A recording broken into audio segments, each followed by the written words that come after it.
Welcome to our program on Kardec Radio. Welcome, dear friends, to Kardec Radio. My name is Greg, and the name of my show is Spiritism, Healing, and Meditation. Thank you for joining me. Kardec Radio has over 4,000 podcasts available on Facebook, Spotify, SoundCloud, YouTube. Download them and take them on the go and enjoy the programs wherever you may be. Your donations are welcome. We are a volunteer-based radio station, and we are here to disseminate Spiritism in English. Send your questions in to kardecradio.com, and we'll be glad to answer them. So I am going to be continuing with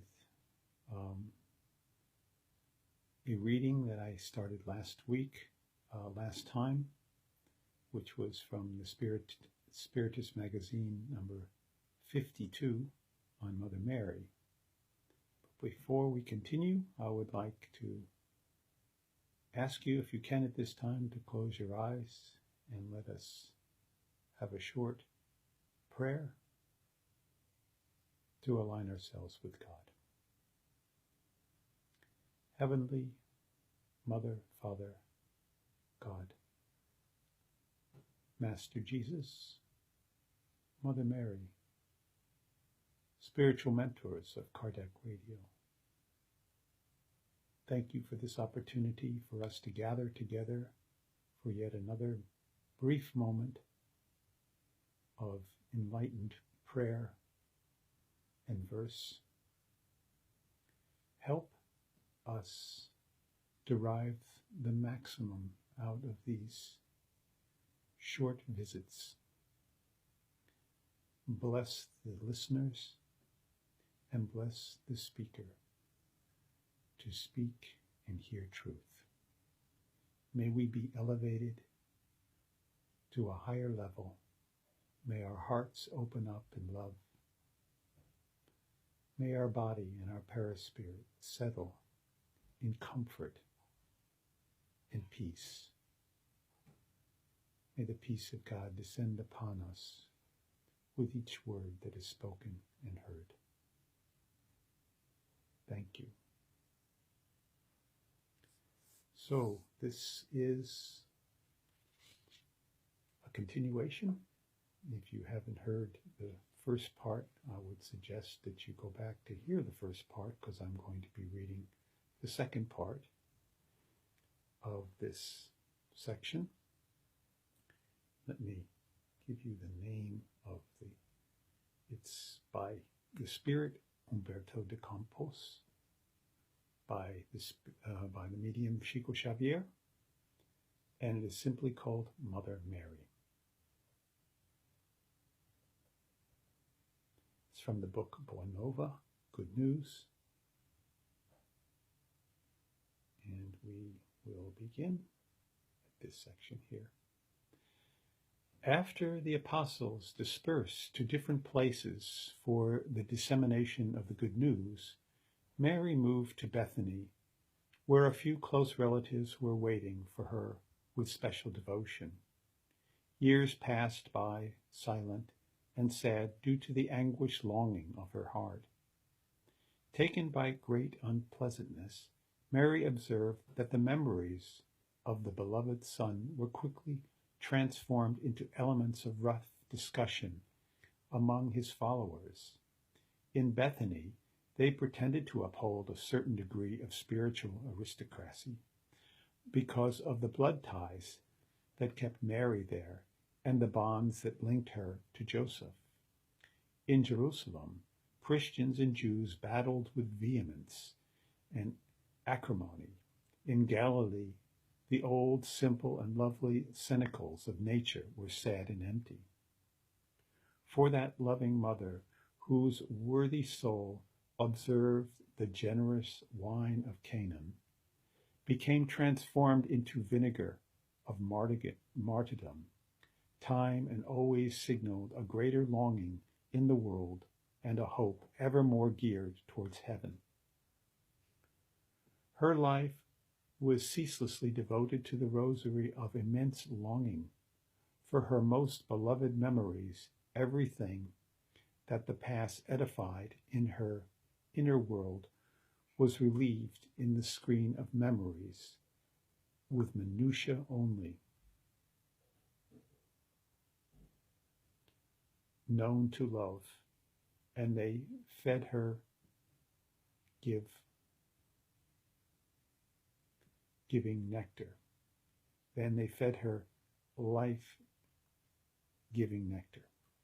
She remembered her little Jesus during that night of prodigious beauty in which she received him in her maternal arms, illuminated by the sweetest mystery.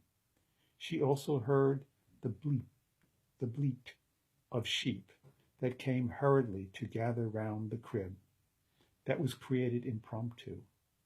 And what about the first kiss made of tenderness and light? The reminiscence enveloped her sensitive and generous heart with a distinct beauty of long-gone reality. Next, it was the river of memories pouring unceasingly into her soul, full of sentiments and tenderness. Nazareth returned to her imagination with the landscapes of happiness and light.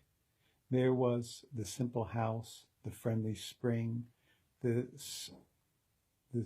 serenity of affections, the majestic lake, and the middle of all the details, the beloved Son, industriously and lovingly working for the edification of the most elevated conception of God among humankind on earth. Every now and then, she seemed to see him in her dreams, full of hope. Jesus then promised her the enchanting joy of his presence and partook in her tender memories. At that time, observing the Master's recommendation at the cross, John, the son of Zebedee, went to Bethany in order to offer to that longing mother spirit the loving refuge of his protection. Mary accepted the offer with immense satisfaction. John told her about his new life. He settled permanently in Ephesus, where the Christian ideas were winning new ground among the devoted and sincere souls. He never forgot the recommendations of the Lord. Deep inside, he guarded the title of affliction as one of the highest expressions of universal love towards the one that received the Master in her reverent and loving arms. Mary listened to John in confidence, hearing his words in a state mixed with both recognition and happiness. John continued to explain his most mundane plans. He would take her with him. They would both walk in the same association of spiritual interests. He would be her devoted son, receiving from her generous soul the maternal tenderness whilst carrying out the works of the gospel. The son of Zebedee explained to her that it took a long time for him to come to see her because he lacked a simple cabin where they could live. However, one of the members of the royal family of Bethany, who converted to Christ's love, donated to him a humble little dwelling at the south of Ephesus, approximately 3 leagues from the city. It was nestled on the cape from where one could see the sea, on the top of the small hill, away from the people, and on the altar, an awe-inspiring nature. They would meet to cultivate the permanent memory of Jesus. They would establish a landing and refuge for all the helpless. They would teach the truths of the gospel to the good-willed spirits, and, as mother and son, they would initiate a new era of love within the universal community. Mary joyfully accepted his offer. In a short period of time, they settled in the friendly bosom of nature in front of the ocean.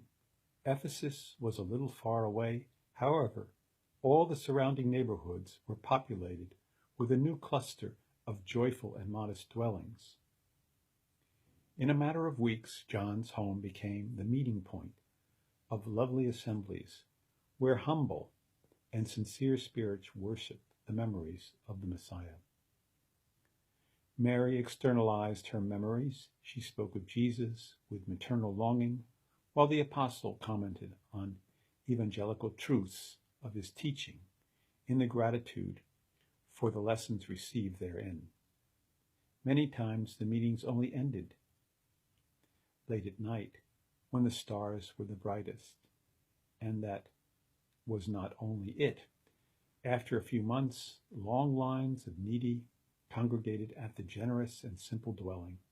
The news that Mary now rested among them spread a ray of hope among all sufferers. While John preached the truths of God in the city, she, in the humble domestic sanctuary, attended to those who sought her with their afflictions and needs.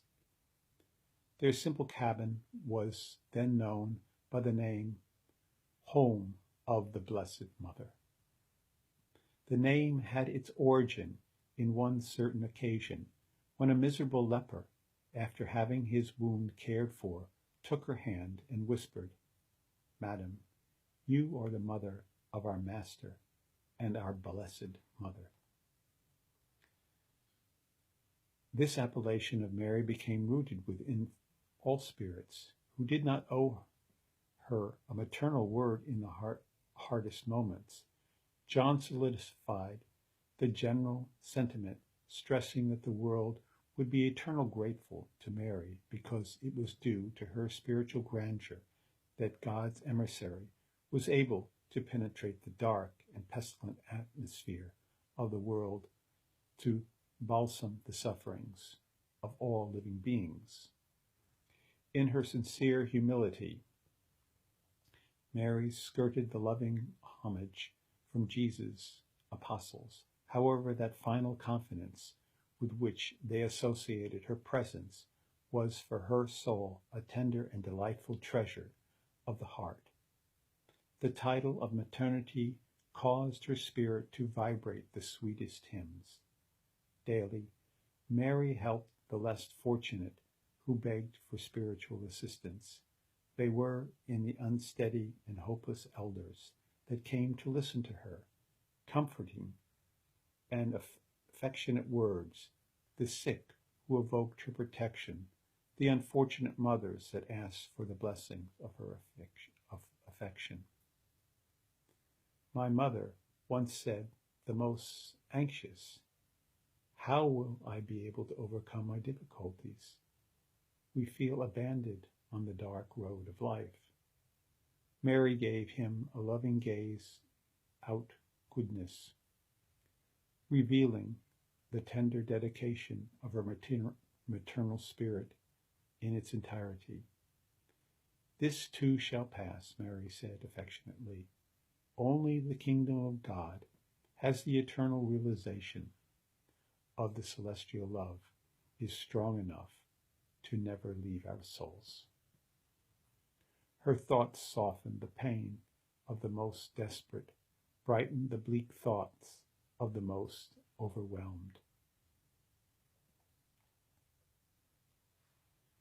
As time went on, the church at Ephesus demanded of John the highest expression of personal sacrifice. Due to this, Mary was almost always by herself when the humble legion of the needy went down the cape to route to the more comfortable and happy dwellings. Days, weeks, months, and years passed by uninterruptedly, engendering the most tender memories. When calm and blue, the sea brought back the memories of the distant Tiberias.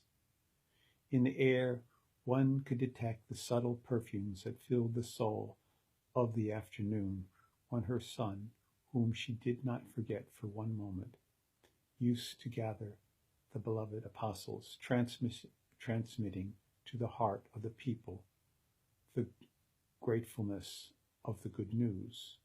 Old age did not bring her either tiredness or bitterness. The certainty of divine protection gave her uninterrupted consolation, like someone who spent the day in honest and productive work. Mary's heart experienced a grateful rest, illuminated by the moon of hope and by the stars they represent the undying faith. Her meditations were gentle conversations with the reminiscences of the most beloved Son. Suddenly, she received the news of a period of painful persecutions for all those faithful to the doctrine of her divine Jesus. A few Christians who were banned from Rome brought to Ephesus the sad news in obedience to the most unjust proclamations. The authorities enslaved Christ's followers, destroyed their homes, and sent them to jail. There was some talk about public gatherings where Christian bodies were given as food to insatiable beasts in horrendous spectacles. Then, in the starry twilight, Mary prayed as customary, asking God out for love for her Son on behalf of those whose hearts were anguished. Despite the solitude of the environment, she did not feel alone. A singular force bathed her entire soul. Mild wind blew in from the ocean, spreading the perfumes of the night, which was populated by friendly and loving stars. A few minutes, a lone moon equally participated in this concert of light and harmony. Taken by her meditations, Mary saw the figure of a beggar getting closer to her. My mother explained the newcomer, as stated many others that appealed to her affection. I come to keep you company and to receive your blessing. Mary maternally invited him to enter. Impressed by the voice that inspired her profound sympathy, the pilgrim talked about heaven, comforting her delicately. He commented about the divine blessedness that awaits all devoted and sincere children of God, giving her the impression that he could comprehend the most delicate longings of her heart. Mary felt invigorated by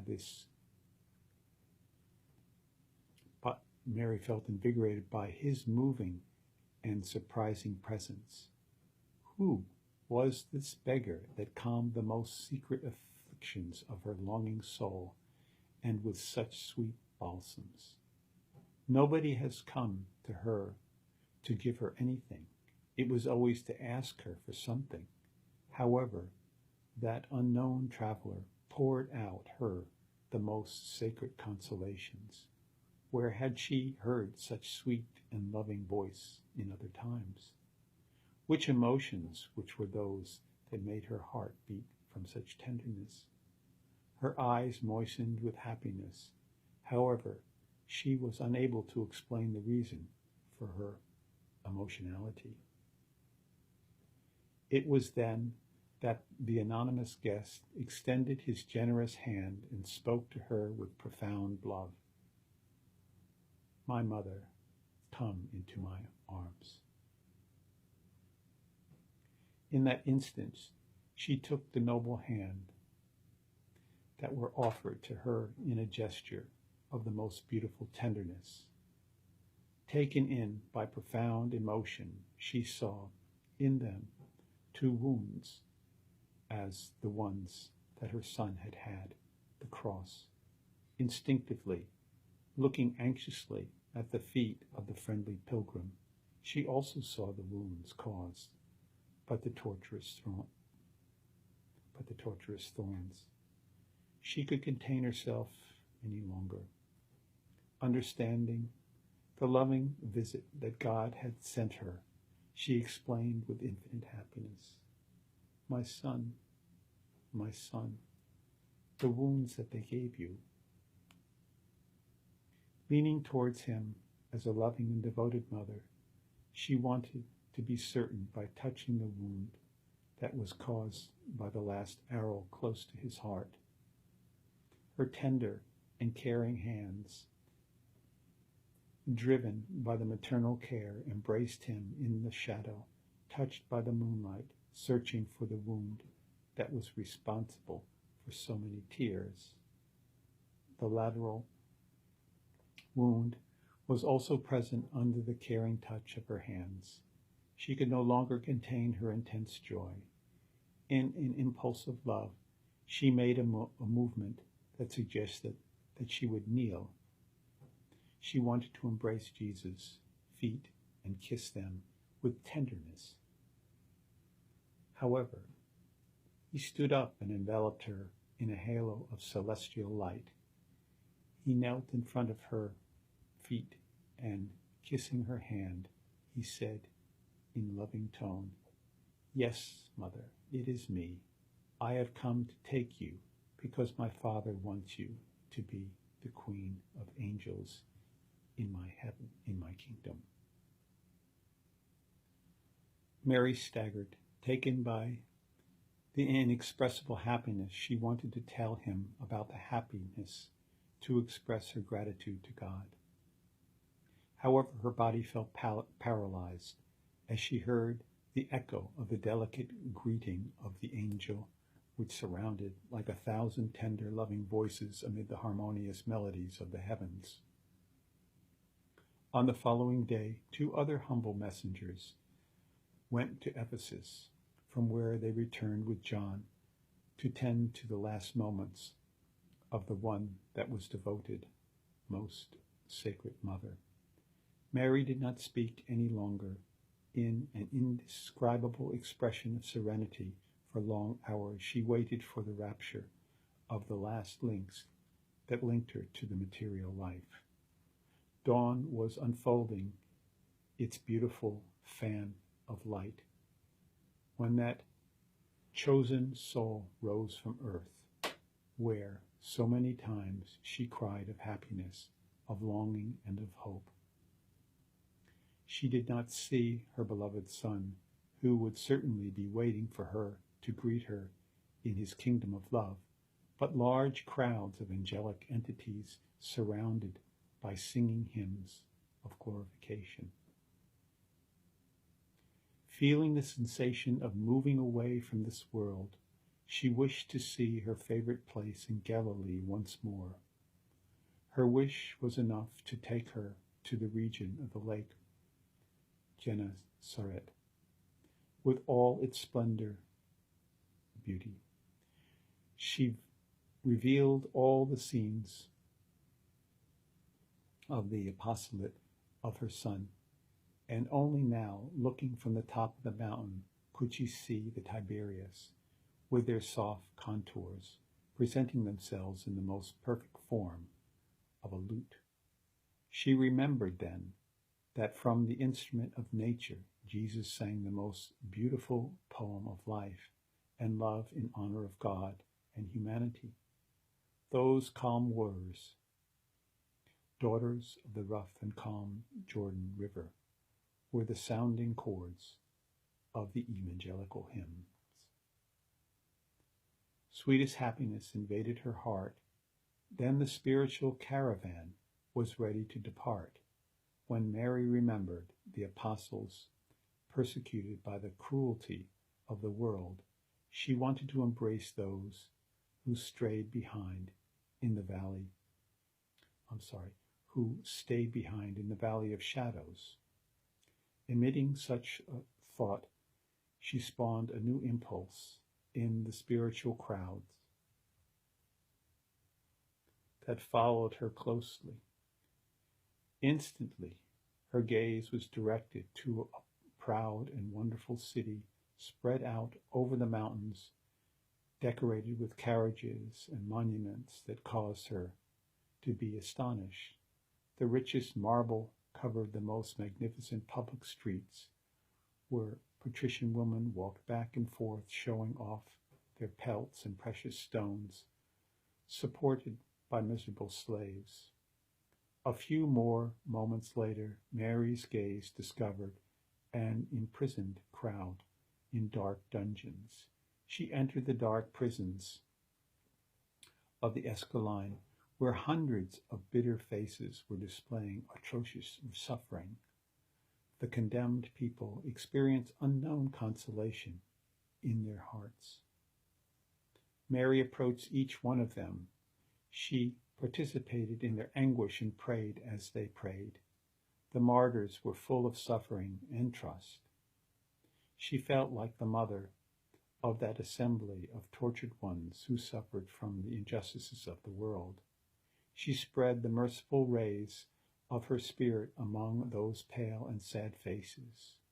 There were elders and that trusted Christ, women who had disdained the comfort of home, youngsters that put the entire hope in the gospel of the kingdom. Mary elevated their hearts.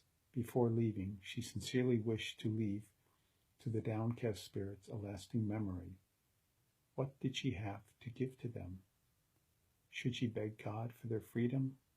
But Jesus taught that his yoke is gentle and his burden light.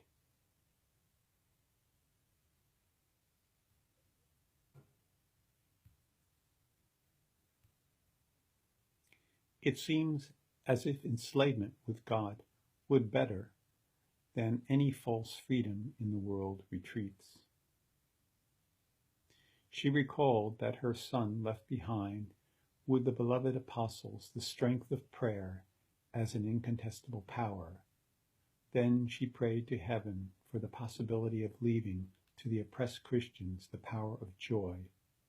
It was then that she got closer to a young prisoner, her face raw-boned and pale.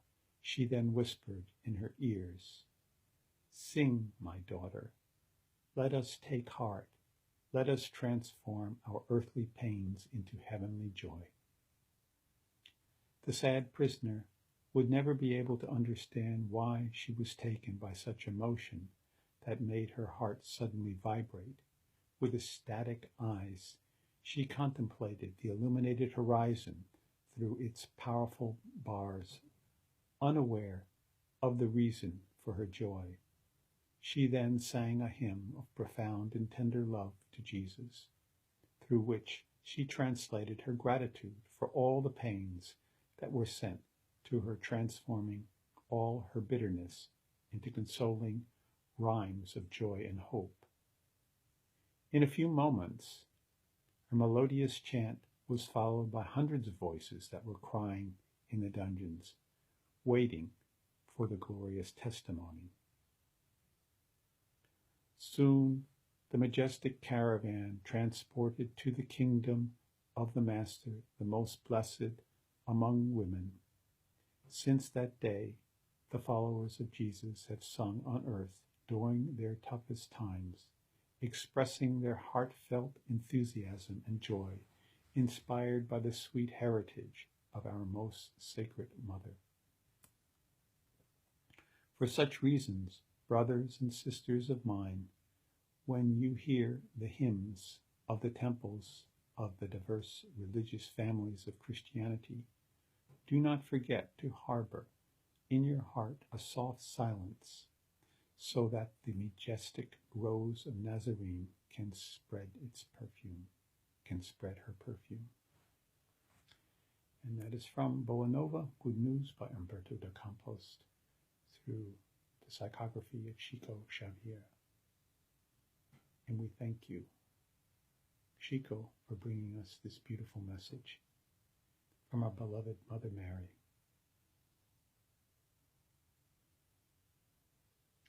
Thank you for this story, which is not recorded anywhere else but in this publication, something which was allowed to us through the gift of God to know these additional details of our Blessed Mother Mary, the feminine power of God. In the Vedic tradition, there is this idea of the feminine and the masculine, They have what's known as the Father God and the Mother God. The many figures of the male God in the Vedas. There is Lord Brahma, who was considered the creator of this creation. And then there's Lord Vishnu and Lord Shiva. But when you consider those, there is also what is referred to as Mother Divine, the feminine side of the Creator.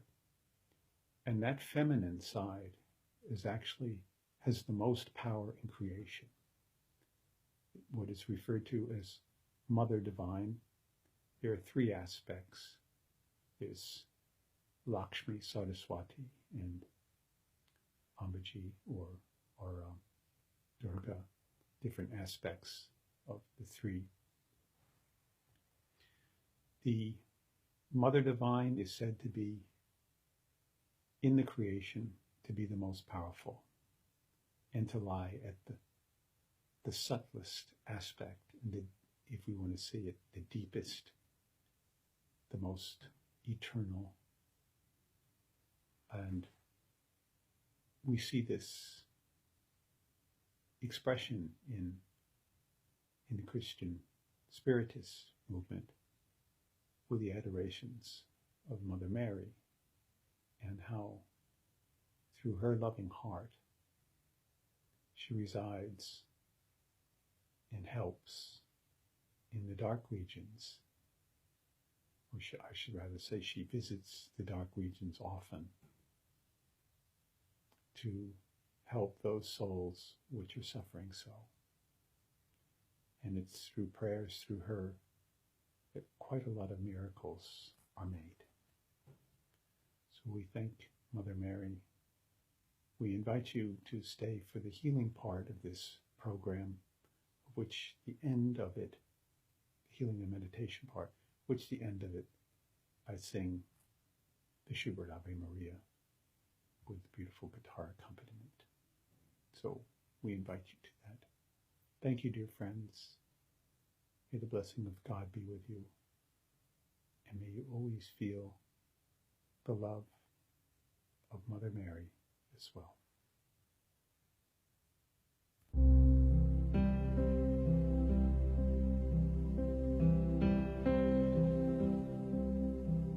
Sit comfortably and close your eyes.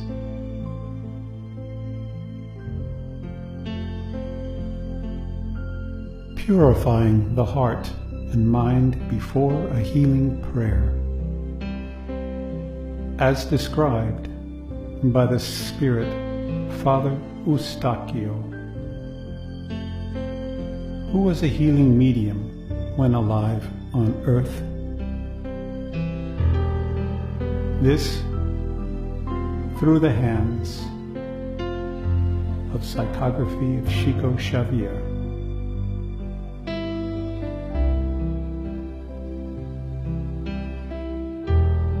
Repeat after me, silently or out loud.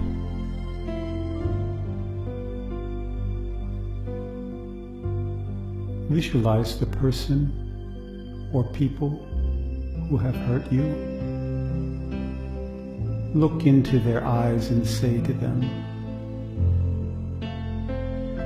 I forgive you. Thank you.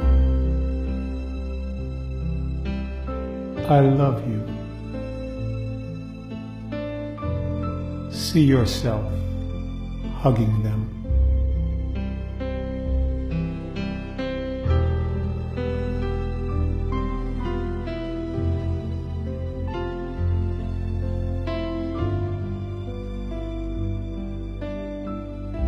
Visualize the people you have hurt. Look into their eyes and say, I am sorry. Forgive me. Thank you. I love you. Visualize yourself hugging them.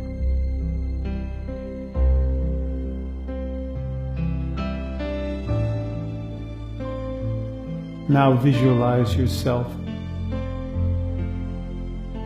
as a small child. Look directly into your eyes and say, I forgive you. I love you. Thank you, dear soul. God loves you greatly, more than you are capable of knowing.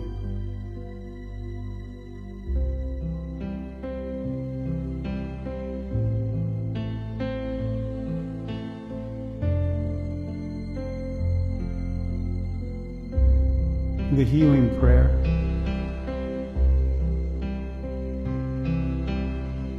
Repeat after me, silently or out loud.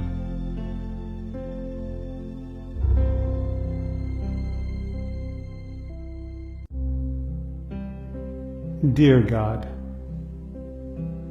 please use me as an instrument of healing to cure this infirmity. I have faith in you and know that all things are possible with you. Please free me from all thought of pride and selfishness, which may alter their purity. I humbly beseech you to permit your good spirits to concentrate their beneficial fluids in me so that I may bring about health.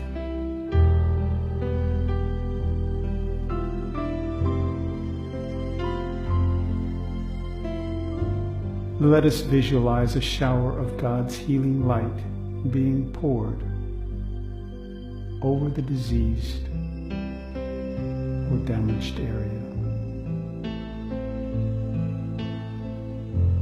Sustain this image of light, healing, soothing the damaged or diseased part. This light of God coming through Jesus and the good spirits restores balance and reinvigorates health. See this light not only healing the physical vessel, but the paraspiritual body. See the cells coming alive with new joyous energy, happy to be part of God's plan and carry out this holy work. See this loving light of God pour over our entire spark of God we call the soul. See each cell be enlivened in vigor and health. May this heavenly divine light elevate us to learn from this mistake that caused the disease. May it infuse wisdom and discernment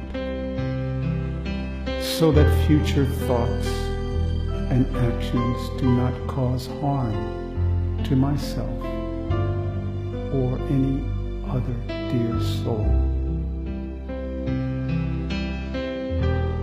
See us healthy, happy, vibrant, glowing in divine light, a heart full of love and acceptance of all.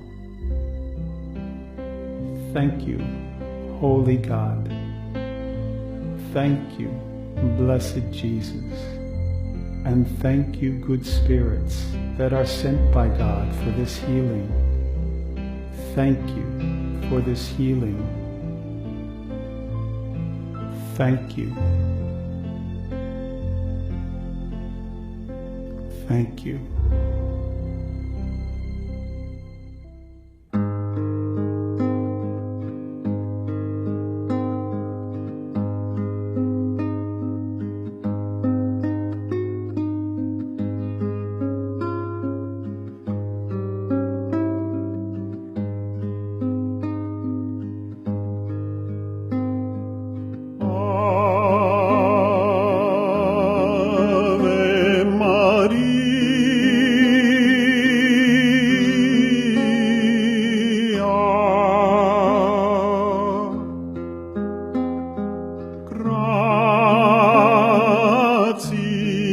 public